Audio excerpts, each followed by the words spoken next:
Hi, this is Maury Moreland Morrison, here to tell you Geico has more than just great savings. Much more. Yes, while Geico could help you rack up more moolah faster than you can say metamorphosis, they've also been the fastest growing auto insurer for more than 10 years. That's more like it. Furthermore, Geico has fast and friendly claim service. That might seem like an oxymoron, but it's not. All the more reason to say no other auto insurer has more than Geico. Geico. Expect great savings and a whole lot more. Blog Talk Radio.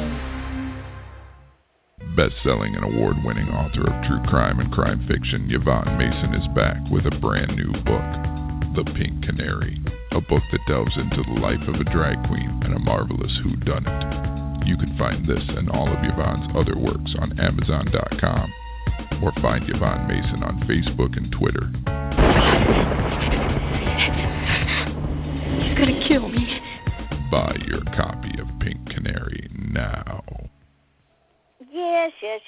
This is Wednesday night. I know we had a show last night, but tonight is Wednesday night. This is Off the Chain. I'm your host, Yvonne Mason, and of course that was a piece of shameless promotion. What can I say? I love it.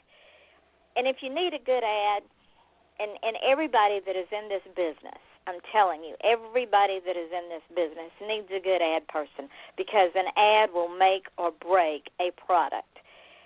Go check out my friend Chris Dunham. He is absolutely amazing.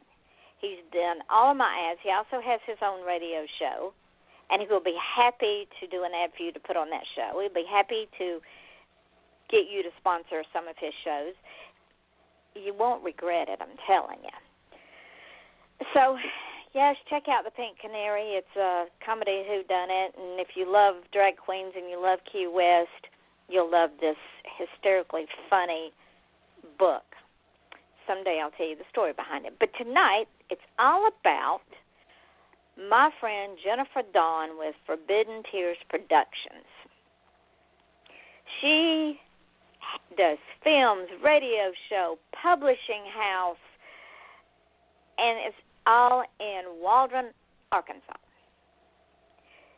She says they're moving forward each day.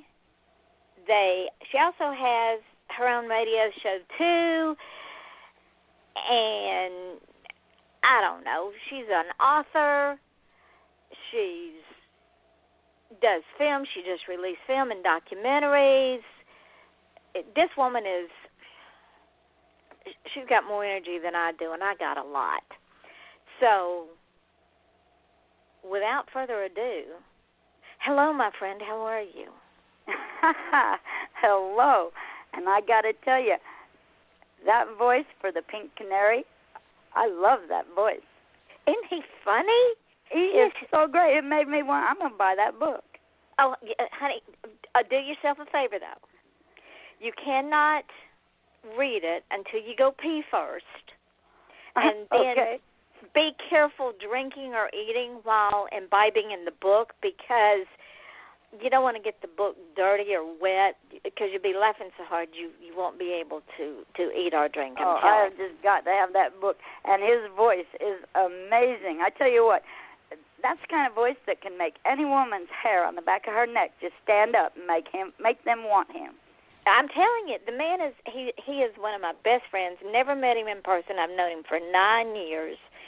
And he got married, moved to Kentucky. He lived in Michigan. He's moved to Kentucky, and he is really pushing his ads and his new radio show, which he's got back up. But he does all my ads. He did the Mad Hatter. Awesome. He did Justice for Cindy, and he's doing some more. So if you need an ad man, hook up with him because he will absolutely he's amazing. I might just put him for sound effects and narrations. Oh, he would love it. I bet he would be very good at some of that in some of my films. Well, that is part of his repertoire. He does voiceovers really, really well. So hook up with him, Christopher Dunham, on my Facebook page. Tell him I sure will. Because he's amazing. Well, let's talk about all things Jennifer. All things Jennifer. Oh, my gosh. Well, before we talk about all things Jennifer, let's talk about how Jennifer got to this amazing place in her life. Oh, my goodness. Well, let's see. Back in the day, I started out in family photography. And what happened was, of course, I was married and living in Mississippi at the time. And I was married to Paul Rick Bounds, who was my director back then. He wasn't my director at the time, but he got injured. And he had lost all income, so I had to do something. And he had wanted me to stay home and do all that, take care of the house and feed a little woman and everything. So I was happy to do that. But when he got injured, I had to do something. So I got a camera. It was a gift. And started family photography. And it just went from there. And to get him healthy, he had always had a dream to do a documentary called In God We Trust, which we later coined as God Bless America Again. And we filmed it, and he became director in Strong River Films. But more and more, he did get better, but he kind of got worse. And things got hard, and I became Forbidden Tears, because you can't cry. You just got to pull yourself up by the bootstraps, and you got to do what's necessary. And so I coined myself as Forbidden Tears. And after that documentary, I think that I was hooked. I started meeting a lot of artists and a lot of musicians, and we used them in our documentary. And I guess I got the bug. And so I had said, one day, I said, well, I want to do this film, Don't Ever Tell. And Don't Ever Tell became my third film, actually the second film in a trilogy, because we did Flowers in the Snow. And then we did Don't Ever Tell, and then To the Top will be the third in that one. So I just started out as a family photographer, and it just grew from there. When y'all did the first film, what was it about? Which one? The Flowers in the Snow? Yes. Don't Ever Tell actually was going to be Flowers in the Snow, and we did not have. Oh, my God. We filmed that on 8mm reel-to-reel, mini camcorder DV, Sony and Canon GL2, and it was not great quality, but it was all we had. And we filmed the entire film, and it was Don't Ever Tell. But later we got new equipment. I mean, I worked my butt off. I mean, I actually, and this will probably kill you, I worked with this gentleman here where we now film. He has 200 acres in Parks, Arkansas. His name is Don Tefigno. I love him to death. He's a great guy, great family member. And, in fact, Kelly Weaver came out and filmed one of his films out there on his ranch with 16 horses. And so they've all been out there. Catherine Pacino's been out there, and William, they all went out. But I went out on his place, and he was tearing down these chicken houses. And chicken houses are huge. Well, to earn and get new equipment and new cameras, I helped him tear down the trusses, the very top part of the chicken house, the big beams up in the top. And that was hard work, and he paid me to do that and traded me lumber also so I could add on and build my studio. So I worked my butt off, and he paid me cash and then gave me lumber to build my studio here, and then I built my studio and got new equipment. So then we refilmed Flowers in the Snow with new equipment, and then the first filming became Don't Ever Tell, and that became the second film. So I know what the films are about, but the audience, now, before you tell what the film's about, are these films still available? Flowers in the Snow is released and is now on Amazon Prime. It's also on CreateSpace, and we are getting it out on Amazon Video Direct, and that is with the subtitles, and that'll be for digital downloads, and that's coming soon. Don't Ever Tell was just released this week on CreateSpace, and will soon be out on Amazon Prime, like in 2 days. These films came about because, I had heard all these kids getting abused and getting bullied.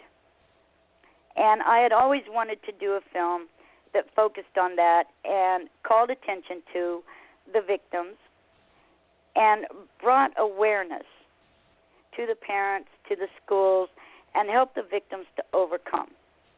And that's basically where these films came from. And it expounded, but we didn't get to, the idea came in Mississippi, and then when we bought our home here and we moved, I started meeting the kids, and it was really strange because I met this one young boy, and his name is Jason Terry, and he's an amazing actor. And to tell the story of this kid, and I know that he won't mind, but the way that I met him is he had been a kid who had been bullied very badly. And he had called in a bomb threat to his school and had gotten into some trouble. Well, that's how I met this kid. And I had him come to my house, and I talked to him. And I said, would you like to be in my film? And he said, sure. And that kid has blossomed ever since, and he is no longer bullied. He's learned to stand up, and now he is producing, directing, acting, and doing VFX and graphics. And he lives here at the studio 4 days a week and interns here and is doing his own web series now. And this was beautiful. Yeah, this is the reason I wanted to do these films was for these kids. And it was all donated. Flowers in the Snow involved 9 countries. And I didn't leave Waldron to film these. 9 countries of kids being bullied and stories from around the world. People shot these scenes. They sent them to me to the studio from all over the world. I edited these things, and we put them and mixed them into the film, including even in Florida. Thaddeus Ignacio, Ashley Nicole, great young artists. They wrote and filmed scenes and sent them in, and they were put into the film. Scenes from India, and they were sent in and shot it, and amazing. Turned out to be amazing. Well, I have a question for you. As you're talking, I'm thinking, what a great marketing idea for the school districts.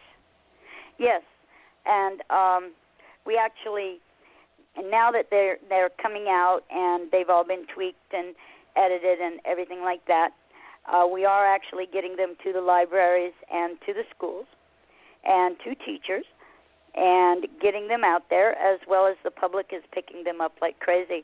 And I think that's awesome. And I do think the schools need to have these. Absolutely. Because in this day and age, bullying has been going on since the beginning of time. It's the nature of the beast. The strong, for some reason, always think they have to pick on the weak to prove whatever point it is they want to prove. But you know what I've found, though? They aren't strong. They are at all of these films, they took 3 years. 3 years of my life. My husband, my first husband, Paul Rickey, lost his life right after the editing and finalizing of Flowers in the Snow. He had a heart attack. But he had worked 2 years, and I've given 3 years to these films to where Don't Ever Tell just now is released.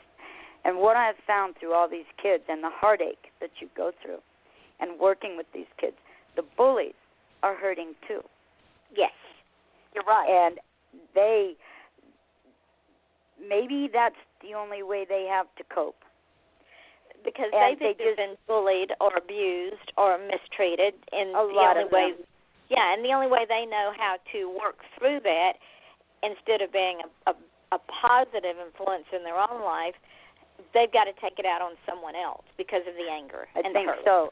And I think that maybe there's no other outlets and no communication and no way, for them to really get it out of their system. And sometimes I think it is just kids who think they're better and then they pick on the lesser. But I don't think it's that way in all cases. I agree with you. I have seen it many times over. And it's sad because all of those children are our future. And just like that young man who's now interning with you, his life could have taken a very different path. Well, and he wasn't meaning to blow up his school, but he needed help. And he had gone to teachers. He had gone to the principal. He had gone to counselors. He had gone to everybody. And nobody would listen to him. And that was his way. His last resort is what he felt, and that to me is sad. That was, and when my granddaughter was alive, because she was sick and because she had dermatitis, eczema, and psoriasis and asthma, she was bullied. She was called all kinds of names and given all kinds of labels, and her mother finally had to pull her out of school because she got so depressed and felt so bad about herself. And the bullying wouldn't stop.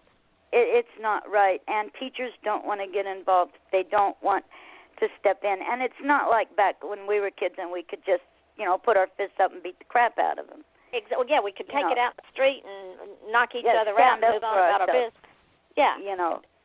So they can't do it now. It's a rock and a hard spot nowadays, and then so many kids now are also going to suicide, and we're losing our flowers, and hence Flowers in the Snow came about. Absolutely, that is a beautiful sentiment. Now, and what was amazing too is Max Rustano, an amazing artist.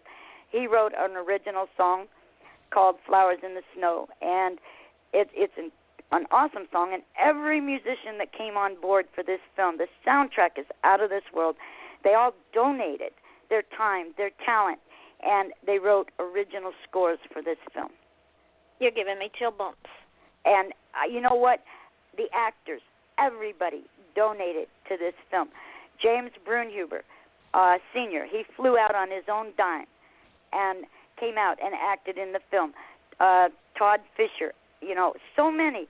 They all came out to be in this film, and they came out on their own dime and donated their talents. That tells the character of those people that this was something that needed to be done.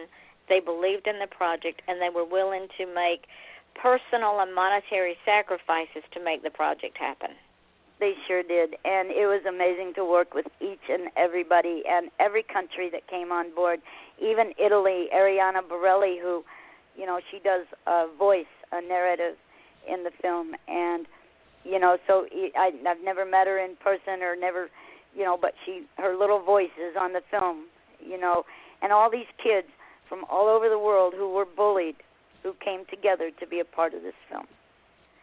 And then each of them learned. When they were done, there's one thing I asked these kids. I said, if there's anything you could tell me that you learned from being in this film, can you tell me what it was? And they said to stand up and to not believe what they say, and that there are other ways to handle being bullied. And that touched my heart. Exactly. Because too many children take their own lives from being bullied. Yes, they don't know what to do. They don't know how to react. And so in the film, hopefully our goal was to teach them and to show other kids how they might handle it and how they could react, and hopefully for parents and teachers to listen and to be aware. What a beautiful, beautiful thing you did, my friend. I am so proud of you and so proud of that project. That has got to be the most satisfying thing that you have done to date. It really is. It really is. And it also, I think, the most tiring and emotional thing that I have done. But it the most worthwhile, And it's hard to put a label on something, like that. But when you look at the kids and you look at kids like Jason, and he's moved forward, and Lovey Burns, who came out, and Angelica Severance, and their lives are picked up, and they're not getting bullied anymore, and they're moving forward, and they've found themselves, and they found their place and their niche for a future. It's just awesome. To watch them, that's my reward. You've probably saved a lot of our future by those two films. I don't know. I hope so. I've done my best on that, and that's all we can do. Now, I have another question for you. Oh, no. Oh, yes. I'm full of questions. You're going to hit me with tons. That's how we roll. You know two friends of mine. That's how you and I met, author Barbara Watkins and author Betty Dravis. Oh, yes. Tell the folks a little bit about Six Pack of Blood and those two beautiful, wonderful, horrific writers, and I mean that, ladies and gentlemen, in the best possible way, because they wrote some of the most horrific horror I have read in a long time. Amazing. Yes. And then yes. Jennifer went and did something even more amazing. So tell the folks what happened with those two ladies. Well, you know, it was really weird because in the New Zealand premiere, because we had a red carpet premiere in Aotearoa, New Zealand, and a shout-out to New Zealand because those people are amazing. And, you know, it was at Austin's Bar and Bistro, and Kelly Palmer, Phil Palmer, and Kevin Luck, they hosted and did all this and put everything together, and it was beautiful. And, you know, it was really weird because in his speech he said, and special thanks to Jennifer Dawn, who had the courage to produce and bring this film to life. And I wasn't quite sure what he meant because, to me, it didn't take courage. These ladies are such good writers that there is no way I would say no to taking any of their short stories and filming them and taking them to film. So I chose to take 7 of their films. It will be a 7-film anthology. And we started with heavy metal, and I shot it in a day, and that was written by Betty Dravis, of course, who is my co-producer on so many films, my mentor, and she has taught me so much about Hollywood and California and social graces in the business and my keeping my hot temper because I'm a redhead and, you know, keeping me in line. And she often uses this emoticon where she's like this big monster holding the little girl down by the top of her head and I'm flailing about, but keeping me calm. But they're just amazing. It didn't take any courage at all. And so Heavy Metal was produced first. And then Saving the GPS Lady will be next. And then Passageway to Hell, which is Barbara Watkins, will be the second one I produced. Saving the GPS will be produced in New Zealand in my New Zealand company. Now, is Heavy Metal ready for folks to go Heavy Metal is done. Now, it premiered in the UK, and Helder Oldfield Rock was the director and facilitator of that, and that was held at 7 Miles Out. Amazing. They called it a cult classic. It went over well. I love those people. Everybody, shout out to the UK. So we've had amazing premieres and screenings on this film, great criticism and reviews, and I'm very excited. And it is now released. It is out now, available on Create Space, and it will be on Amazon Prime in 3 days. So you can't go now, ladies and gentlemen. You got to wait till after the end of the show because there's more great things to come. And it is, y'all, yes. Y'all that know me know I see through this Yvonne computer. Mason now because this is her show. So, yeah. But it's all about Jennifer tonight. We're making it all about Jennifer. Oh, no, now, I'm not used to this. I always make things about everybody else. No, my darling, it is all about you. What Where's is Hello, Marcia? Lucy? Let's go get Marcia. Marcia. There you go. What is Hello, Lucy? What is what? Hello, Lucy. Hello, Lucy? Mhm. Lucy. That was on one of your things. Oh, that was one I was going to do, and you know, I had come across this video, and I had thought it was great, and I contacted the people, and I said I would like to redo this film because I think that it would be a great film. And they had done a short version. I wanted to do a feature, and so they were all excited about it, but then I guess they got a big head and thought that they could then take it somewhere else. So I pulled out of that, and then I signed for the Mansfield Killings. Now, that one is in production, correct?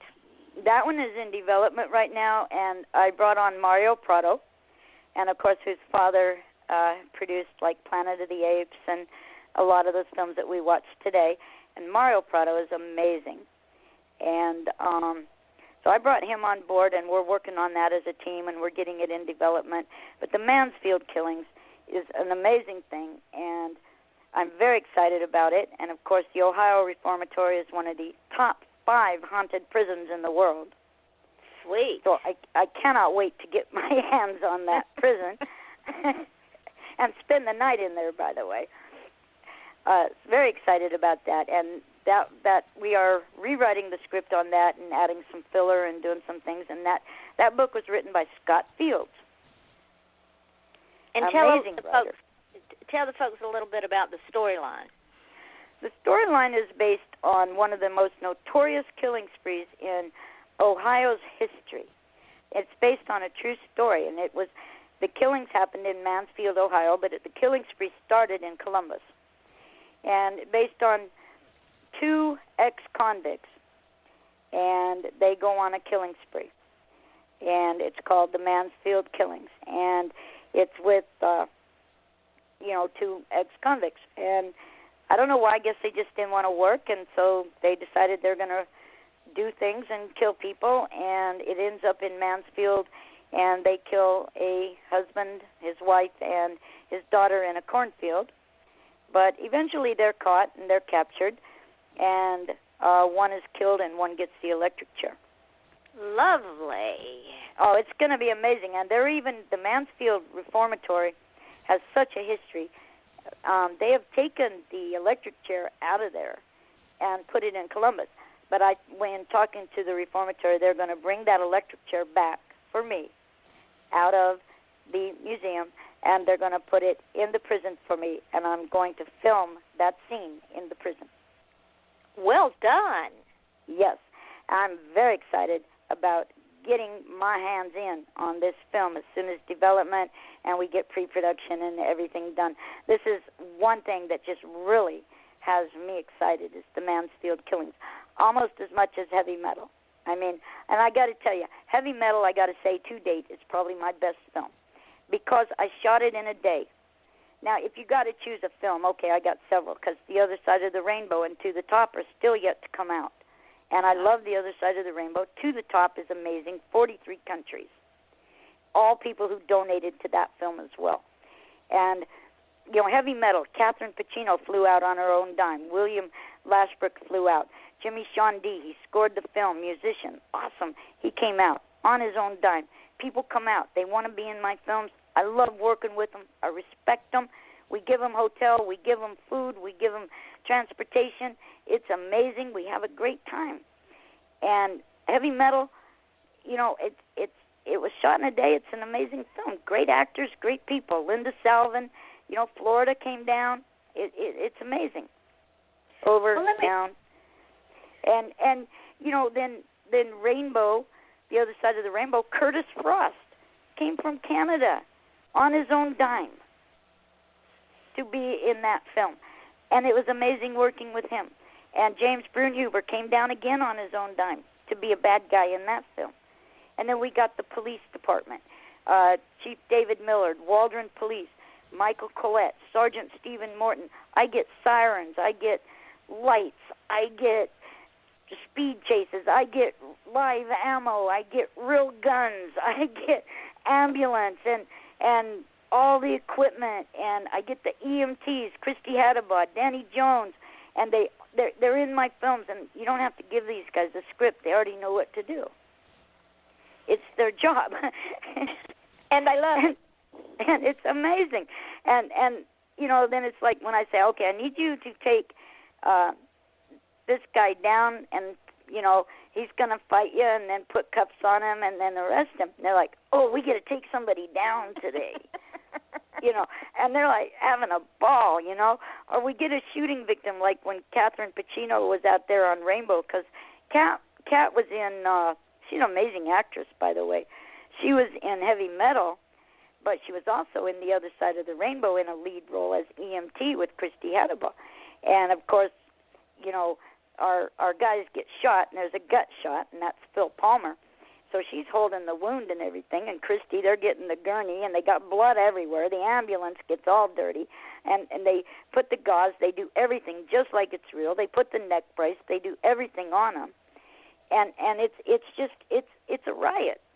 It's awesome. And then there's me standing there because I've got to orchestrate the police. I've got to orchestrate the ambulance. I got to orchestrate when the guns go off, who's going to shoot who, and then I got to deal with the chief of police going, I've always wanted to say, freeze, scumbag. So I said, okay, say it. He's like, really?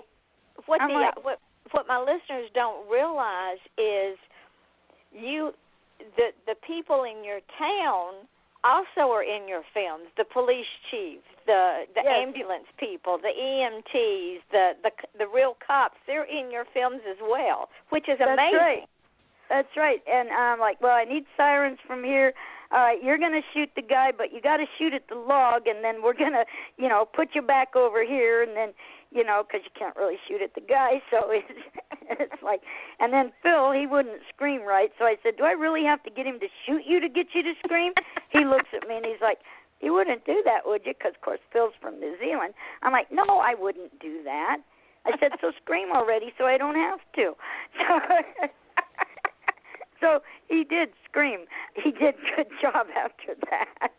That is funny. But, those are the outtakes, But we have a great time. We really do. Well, man, it's amazing. Let's talk a little bit about your books, the Caitlin Black series. The Caitlin Black. Yeah, let's talk about those books that you published. Well, Caitlin Black. Caitlin Black is an enigma and an anomaly. Caitlin Black is an individual that is kind of anonymous, unknown, but is there. And Caitlin Black is the duo as part of the Dark Side duo to Raven Knight.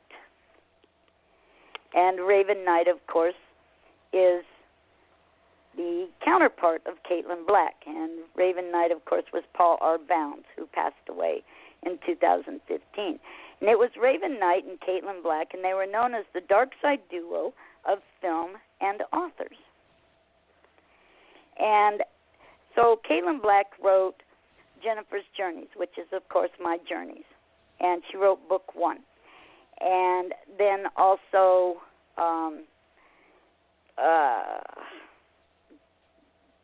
Secrets of the Black Bayou, which I want to take to film. Is an amazing, amazing story.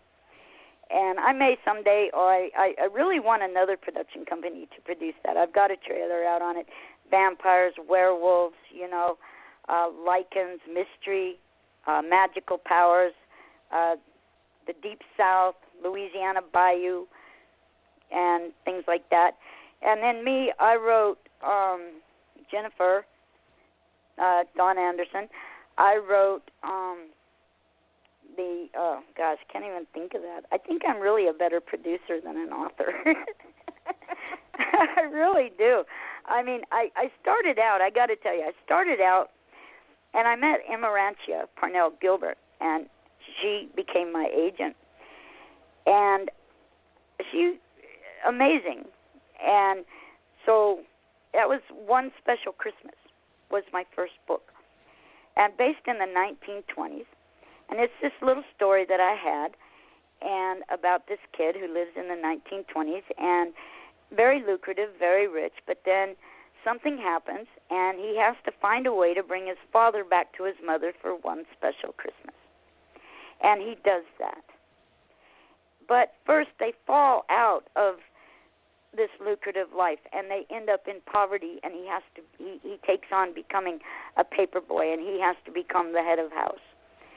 And suddenly, magic happens, something magical in his life happens, and he does find a way to bring his father back to his mother for one special Christmas. Their life takes a new turn, and they get back into the swing of things back where they were, but not after a big major downfall. And it's just really a heartwarming and heartfelt, story. It's the story of life. Yeah, pretty much, and based in the 1920s, and I love that.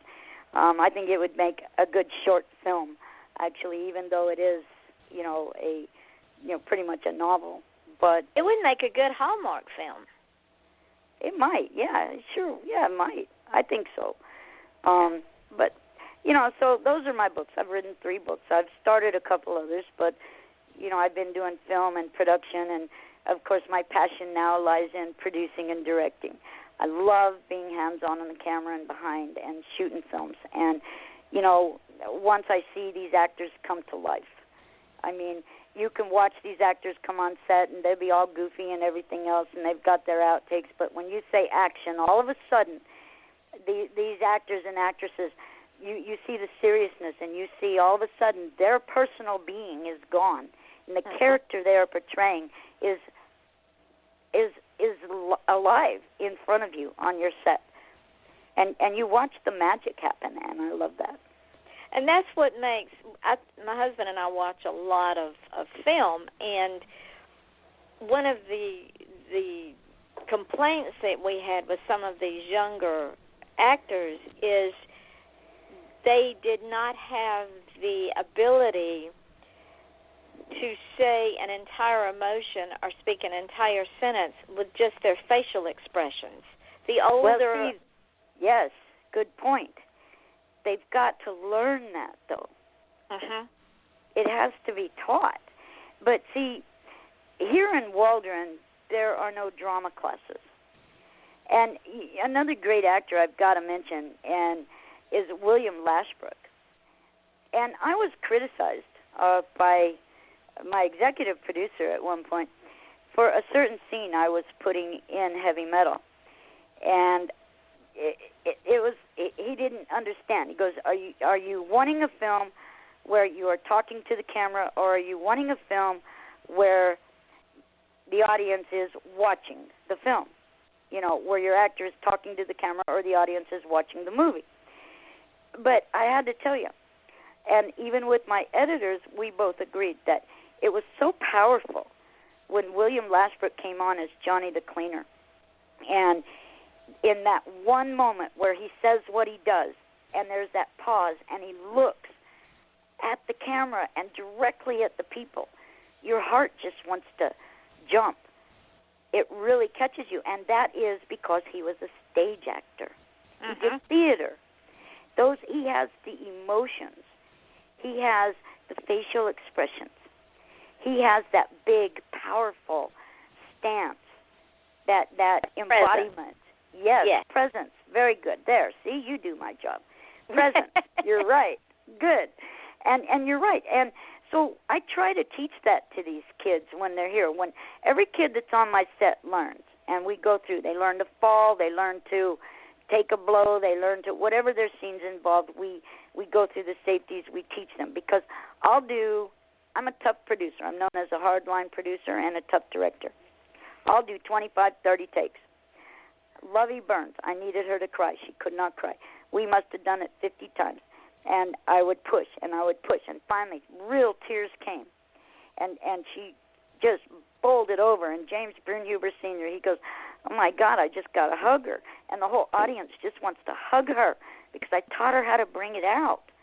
But then when they might get mad at me, but there's two words when they hear those words, hot dog, hot dog.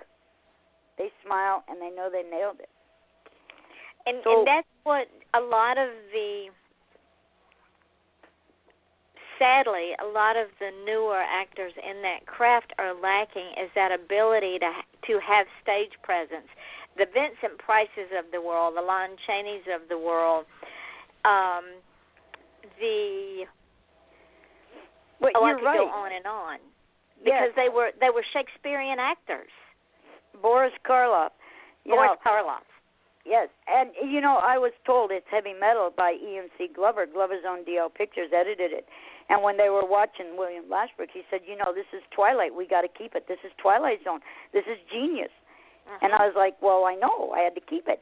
And, later, Armand Mastroianni, he was the executive producer, of course, and he at first didn't understand it.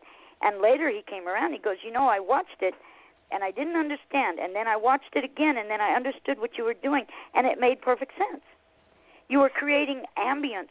You were setting the mood. You were setting the scene. And I said, yes. He goes, Jennifer, I had to call you. I couldn't type this. I had to call you to give you personal criticism.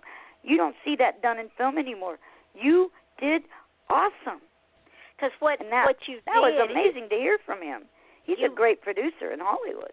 what you did is you literally pulled the viewing audience into that scene through the camera. They were actually in that scene, which is a rarity anymore in the film industry because it's mostly special effects and blow 'em up, shoot 'em up with no meat to the people that are actually doing the characters. Oh, but I love reality in my films. You know, you've got to have that. You've got to have that, you know, which takes longer to shoot a film and takes longer for production, you know. But the end result, you want quality. It's like Mario Prado says, do you want good or do you want great? And you want great.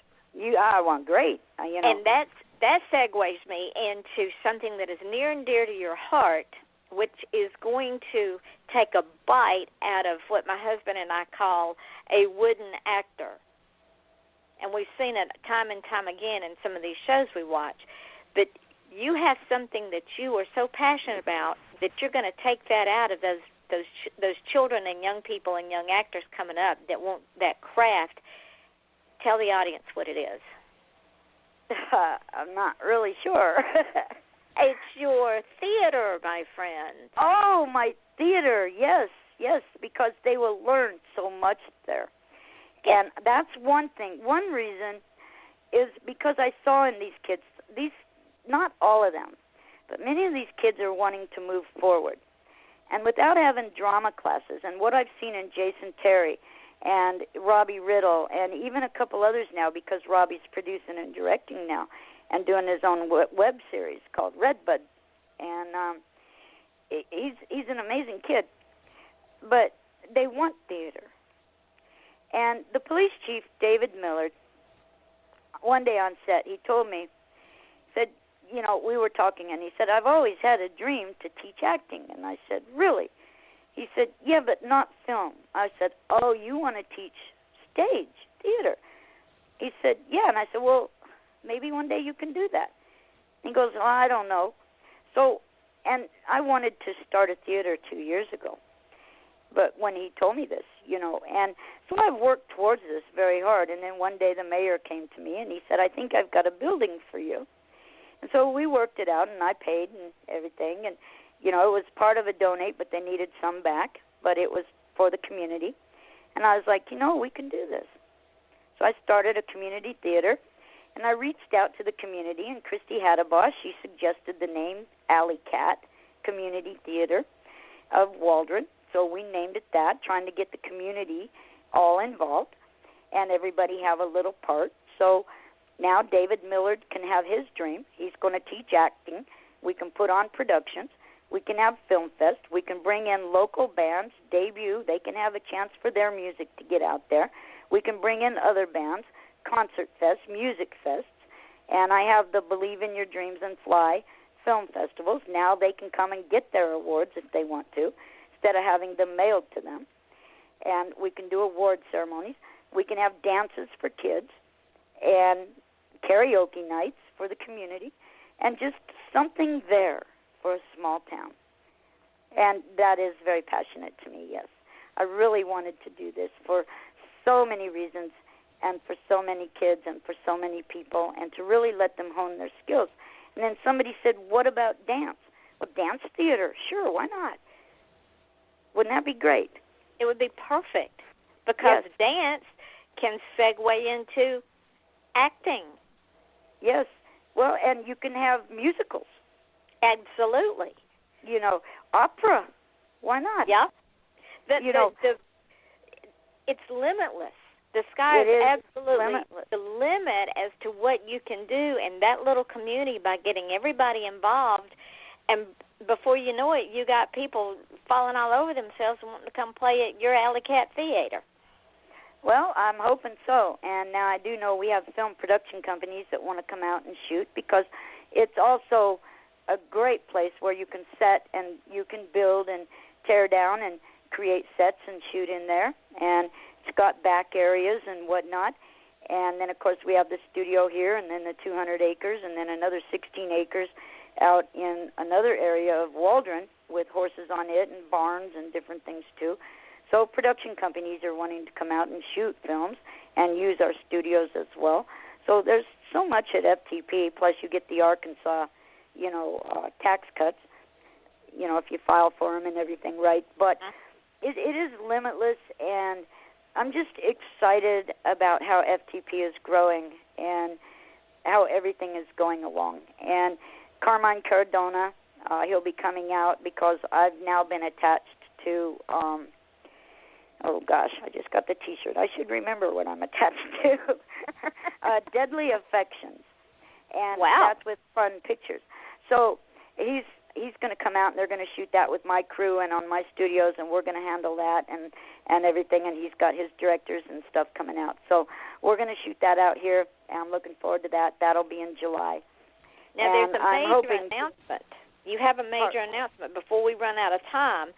Oh, there's no way. It goes so fast. I know. That's why I say you've got to tell first on this show, ladies and gentlemen, Jennifer Dawn's got a major announcement. Yes, very first, because today was a very busy day. And I want to give a shout-out to Emerantia Parnell Gilbert, because FTP is also partnered with Parnell Gilbert Literary Associates, and we're also a publishing company. And she sends me these artists like Scott Fields, where I signed Mansfield Killings to take to film. Well, we just signed with Daniel Donai. Daniel Donai, if you ever look at his IMDb, and I'll be coming out with an announcement on Facebook, but we signed to do his film, his screenplay, Scarface. And this is an awesome story, and it's an animated type of story, but not like what you think. It's about a shark, and he's been abused and torn and chained and beaten and everything else, and I guess that's why they call him Scarface. But this is told from the shark's perspective. Wow. And it's an amazing film. So I optioned it today, and Paramount had wanted to option this film for $250,000. Well, FTP optioned it today. And I have assigned my Forbidden Tears Productions New Zealand company, Phil Palmer and Kevin Luck. They'll be handling the production with Daniel Donai as director. And he has worked and he was stunt double for Arnold Schwarzenegger. He's been in Batman and Robin, and Mad Max, Thunderdome. He's been in so many films. He's an amazing, amazing man, and I look forward to working with him. And that's my announcement. Before we, again, run out of time, tell the folks where you can be found, especially the donation page for the Alley Cat Community Theater. Alley Cat Community Theater is Alley, Alley, Cat with a K, Community Theater on Facebook, and there's a donate button. Now, we have built the frame for the stage, and we've started the dance floor, but she needs a new roof.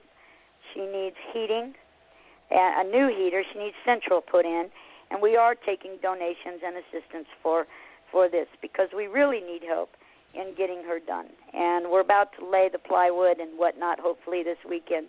If you'd like to donate, it would be very appreciative for so many artists around the whole United States and even abroad, for those so many who come into FTP from all over the place and want to film and be here. So please donate, and that's Alley Cat Community Theater of Waldron. You can find me, Jennifer Dawn, public figure, on Facebook, and it's just Jennifer Dawn. And send me a friend request. I'm wide open. And Forbidden Tears Productions at Wix.com. Also, we handle music. I'm a recording label. We just got Max Restaino's new album out, The Time It Takes. Amazing multi-instrumentalist. Got to give him a shout-out. Ruthie Steele, Danny Jones, multi-international award-winning composer. Too many to name. It's amazing. I love them all. Jimmy Sean D. Everybody. Phil Mosley. You need to send some of your musicians and authors to me so I can get them on this show, since we are working towards 10,000 strong listeners. I sure will, and I'm sure that they would love it, definitely. And shout out to my co-producer, Betty Dravis.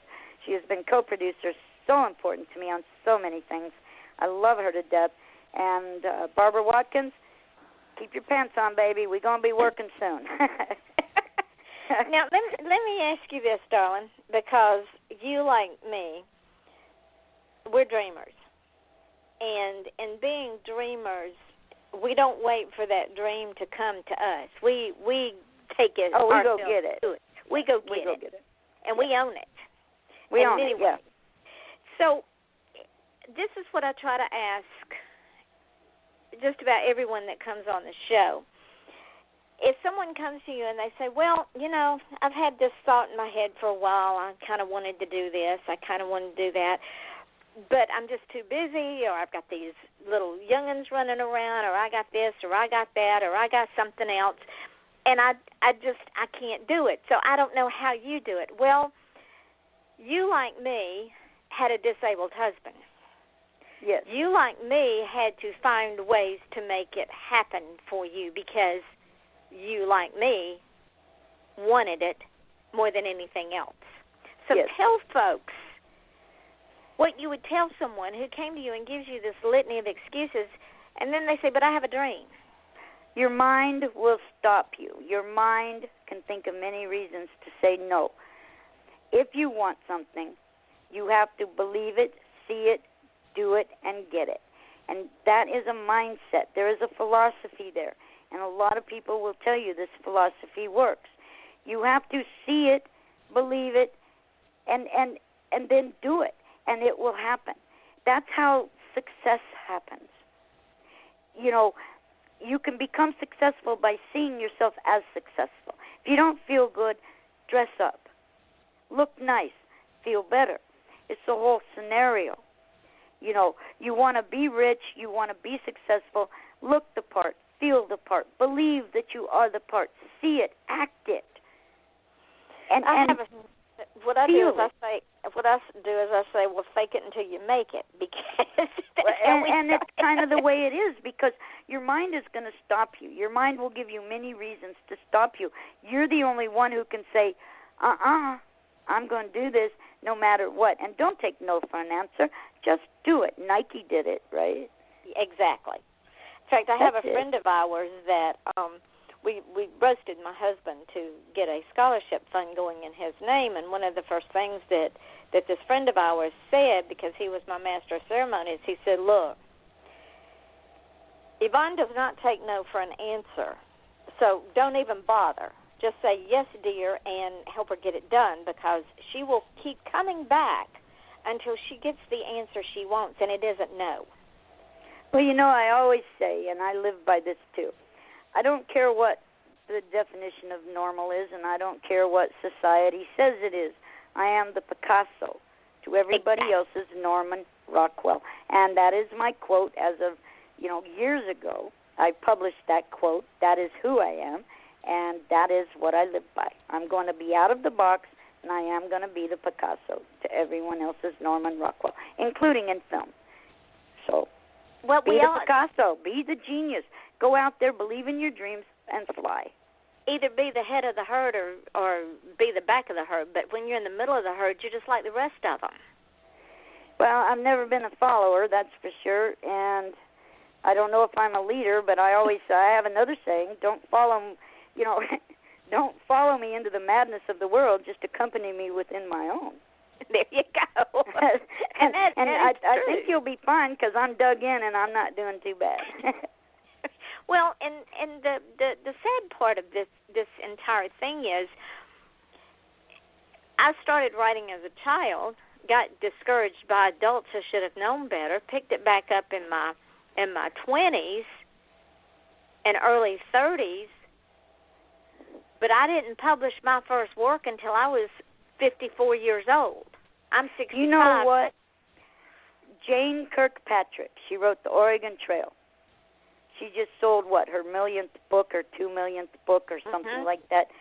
When I was in college, I wrote a poem, and I wrote a short story. She is the first person that critiqued it, and I never published till I was 30-something. But I tell you, shout out to Jane Kirkpatrick. She's a very good friend, very close friend. I love her to death. But she critiqued me, kind of like you. I never published till later. But we're still very successful women. Yes, we are. You have to be a strong woman in today's times. You have to be able to stand alone before you can stand together with somebody else. And you choose to be with a man. You do not need to be with a man, but you choose. Absolutely. And I'm going to just get on my soapbox for a minute, ladies and gentlemen, so just bear with me because I feel very strongly about this. Other women do not define who I am, and I know they don't define who Jennifer are. No. We stand on our own 2 feet. We stand strong in our own right, and we are not defined by anyone else on this earth. We're not defined by a man. We're not defined by our children. We're not defined by our parents. We're not defined by our actions, because the things that happened in the past were a defining moment, but they don't define us. I got to tell you, I've been on my own since I was 18. I've built every aspect of who I am. So there you go. So, ladies, I'm telling you, don't follow that herd that's out there. Don't do some of the stupid things and say some of the stupid things that I have heard over. No. Think for yourself. Have common sense. Do what you know is right. And as long as you're staying morally correct, and as long as you stay within what you know is right and treat other people how you would want to be treated, and you live within that moral fiber, and you build yourself according to those rules.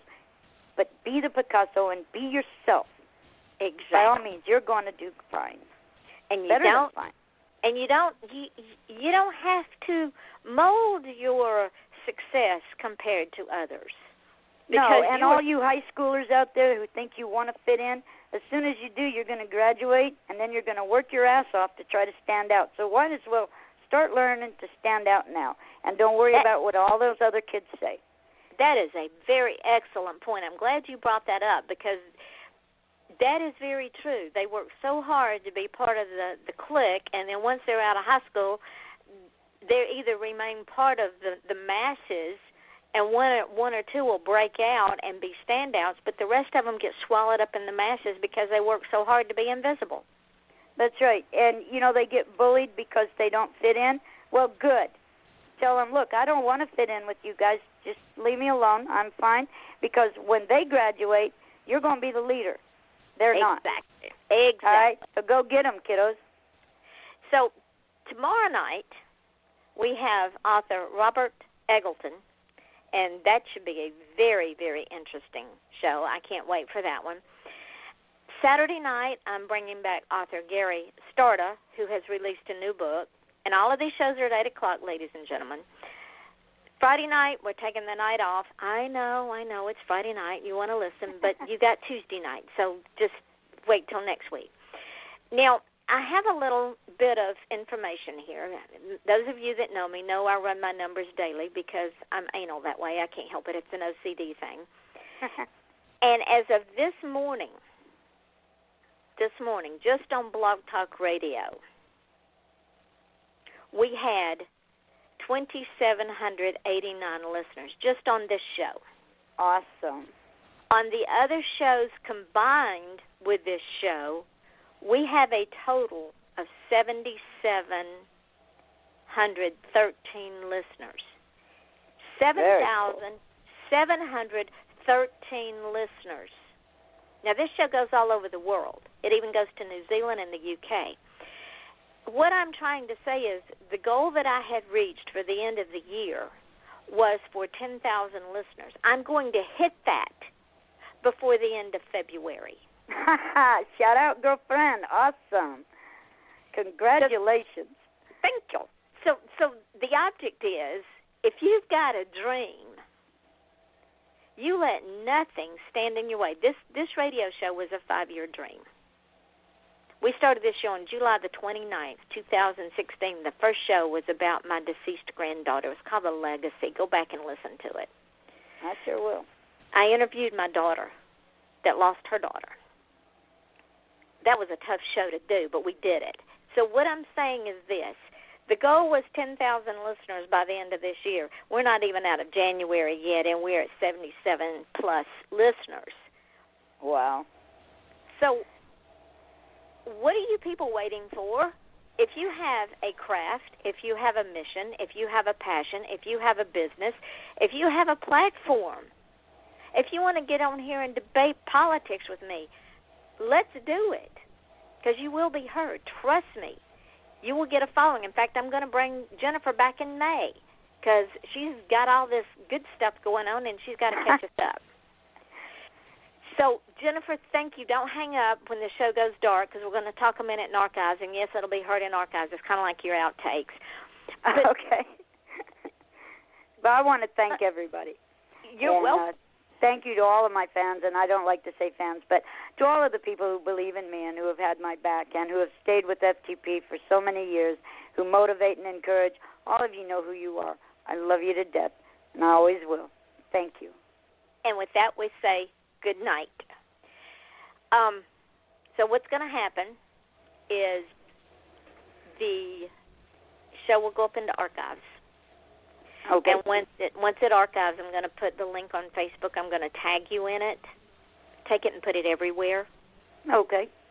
And then tomorrow, after I upload all the podcasts, I'm going to put the links on Facebook and tag you in it, put those links everywhere, because what happens with each podcast that I have, I get a different demographic of people in a different country. I've got countries I hadn't even heard of before. Oh, cool.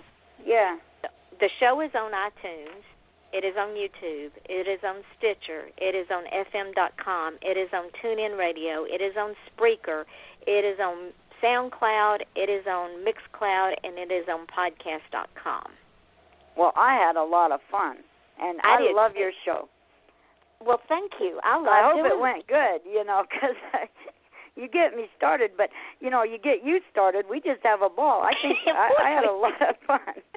That's why you're coming back in May. I'll send you a date and see if that's good with you. If it's not, that give me sounds one. Good. All right. Because by then you'll have a whole bunch of new stuff going on. I mean, you're busier than a long-tailed cat in a room full of rocking chairs. Oh, I swear to God, yeah. It's crazy. It's going to get busier, too, and looking forward to it, though. But thank you. And maybe by then I'll have the other 2 films out and released and ready to go. But get you, absolutely. Get you heavy metal. And you got to sit down and watch that and let me know. And, of course, give Betty the shout-outs and everything. And I was hoping they'd kind of call in, but I guess they didn't. Well, they wanted you to shine. I know. Bestie's always that way. We should have called her. That would have been fun. That would have been. We should. Next time, let's do that. We'll just call her. We'll pull her in May is what we'll do. That's what we'll do. We'll just call. What I can do is make the show for an hour and a half, and we'll pull her and Barbara in because by then you may or may not have Highway to Hell ready to go too. That's true. So we might be shooting it by then. I don't know. I'm still writing a script on that. So there you go. So we'll make it an hour and a half and pull them both in and say, you're on this show. Yeah, we'll just surprise them. We'll call them at home. Hi, you're live. Yeah, there you go. All right, my friend, I love you. Thank you so much for being on my show and spending an hour with me. I'm so honored and grateful. Thank you for having me. It was my pleasure, and it's my honor. I love you so much. Thank you. I love you, too. You got to come to Florida and do a film in Florida. Yes, I do. I will do that. In the gator country. Yes, we'll use live gators. Well, the thing is, there's a perfect spot where Gerard Schaefer, my true crime silent scream, there's a perfect spot over at Oak Hammock Park where 2 of his victims were found several years after the building that you would love. Hey, we might have to make that film, but that'd be a sad film. I'll have to, you got to get that book. That would be a sad film. We should do one of your films. We might have to do that funny one. I am going to read that book. Okay. You'll love it. You'll fall down laughing. Right. We might have to do a comedy. Sounds like a plan to me, my darling. All right. We'll talk to you later, Yvonne. All right. Good night. Good night. Bye-bye. Why pay hundreds more in taxes and fees on your wireless bill? Introducing T-Mobile One, now with taxes and fees included. Get 4 lines for $40 each per month with AutoPay. Switch your family of 4 to T-Mobile and get a $600 prepaid card. It's kind of like a refund on the taxes and fees you paid to those other guys last year. Don't wait. Visit a T-Mobile store. Top 3% of data users greater than 28 gigabytes per month may notice reduced speeds. Sales tax and regulatory fees included. Effective with February charges via prepaid MasterCard card. See store for details.